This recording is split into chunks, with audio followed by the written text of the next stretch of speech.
Been having a hard time coming on here and recording this. It's probably like my fourth time. Because I'm very much still very upset about this whole conclusion. December 12th at approximately 4:15 a.m. I watched my father take his last breath. And it's very difficult to accept that he's gone, because my goal was to save him. My goal was to have the comeback, the great comeback. And I sit here and I review all these tests and everything, and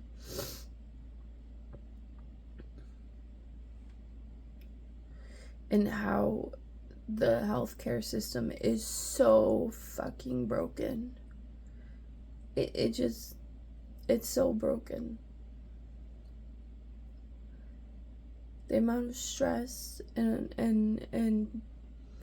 anxiety it has caused not only my father, but the family. My father was a very passive man. He never agitated or got mad at anybody, ever. You just follow in line, do what you have to do. You know, when my mom was diagnosed with mental illness, you know, he was basically a single parent trying to do his best and get through.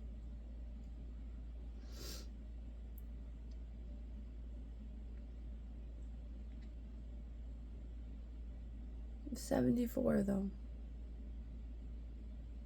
We brought him home on hospice after him being discharged to the rehab center, then having to stay in isolation for 10 days, and then them telling us, oh, you could take him home technically, or you could wait and he can get the tap.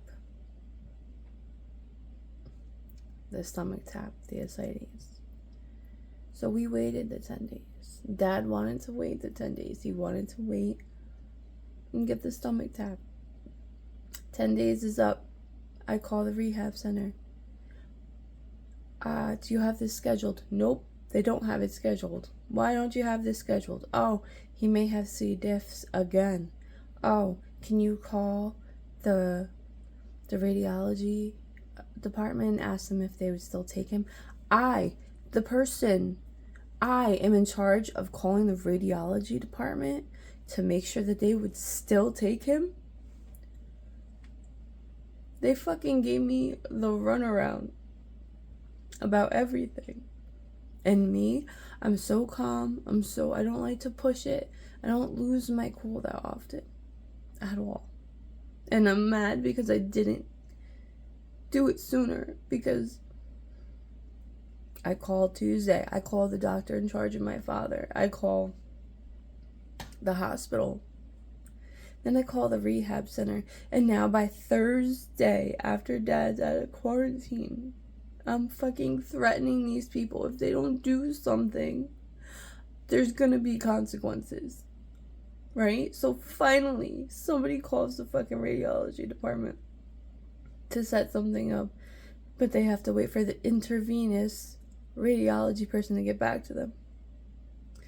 And they don't know how long it will take. So, mind you, I had the hospice stuff since Thanksgiving. And Dad only wanted to wait till Saturday. So I said, that's it. I'm like, he's coming home then. I'm so angry still. I filed a complaint with the health department. The way the rehab treated us, the way they treated my father is not right. I have very many pictures. And God, brought him home. I said, we'll wait till Monday, because I've been talking with a hospice nurse. I said, we'll bring you home Monday, Dad. I saw him on Sunday at the rehab center. I said, you're coming home. He said, I'll believe it when I see it. I said, that's it. I brought his clothes. I'm like, you're coming home. Mind you, at this point, my father is so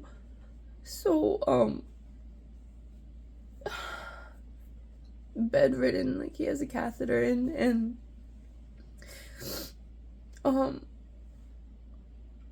he was like, yes, you know, like, I said, I'm filling out the paperwork. Mind you, he's sitting there, like, falling asleep, and then he's, like, in that in-between stage when you're sleeping and you having these jolts, you know? I don't know what that is, you know? Nobody tells you what you're looking for. And so, I fill out the paperwork, and I said, alright, I'll see you tomorrow. So Monday rolls around, and he was home at 12:23. We got him, because, you know, you have to pay out-of-pocket expenses for ambulance. So my sister picked him up, put him in a wheelchair. He wanted to get out of the wheelchair himself to get into the car, and he couldn't. He needed help. And then we got him home. He gets in through the house, made a sign for him, courtesy of my husband, to tell me that to do something like that. And I'm like, Dad, you're home. He didn't even see the rest of the house. This is his house that I live in. He just wanted to lay down and go to sleep. So, I'm like, alright, we get him in bed. And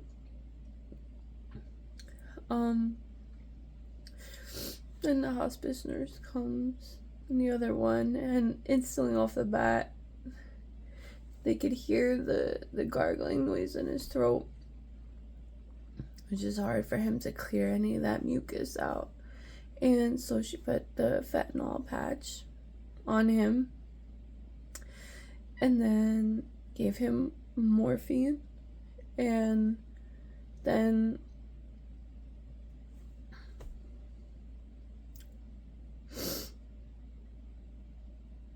gave him Ativan. And then that lasted for a little bit. Then he was complaining a little bit later that he's in pain. So I administered how I was supposed to. And it was like by 5 o'clock, he was no longer responsive verbally. His eyes weren't open anymore. He was going through the agitation phase. And I sat by his side. At this point, my sisters had come and gone, and my aunt.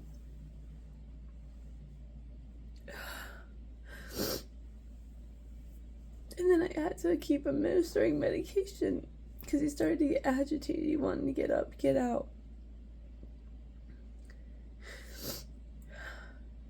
And so I called the nurse. She says, this was your father's journey. He wanted to come home. He wanted to be home and pass. And because of his agitation rate and his making noises, very labored breathing, she told me to administer every hour the morphine. So I did.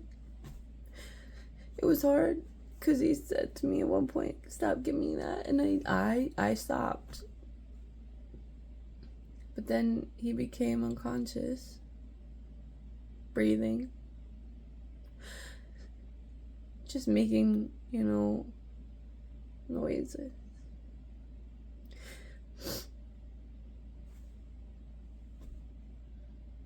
And I'm so confused because it didn't even last a day at home. I'm angry at the healthcare system.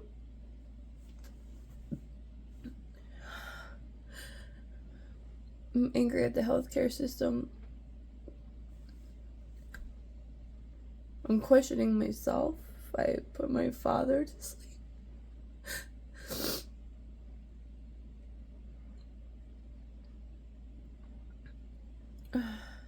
and I have no closure. There's no closure. So, there's no closure.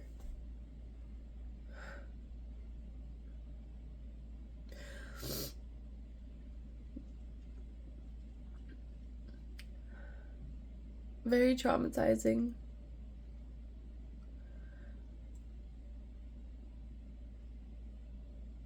Just very traumatizing. So that's where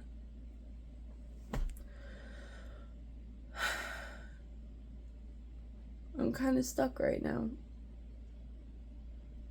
This is like the longest video I've made, but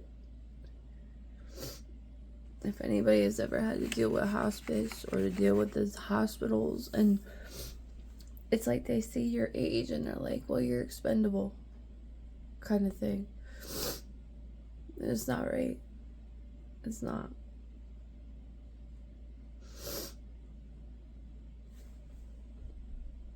I live in my father's house. I have all these financial things. This is my father's house. Now I have to figure out what to do next.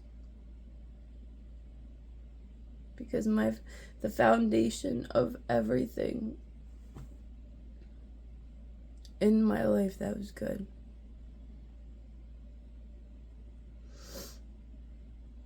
is because of my father. He struggled. We struggled. But he did what he set out to do. And that was to have a house.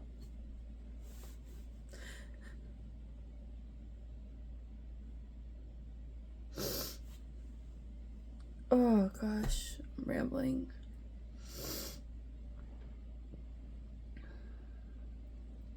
Thank you all for hearing me out, and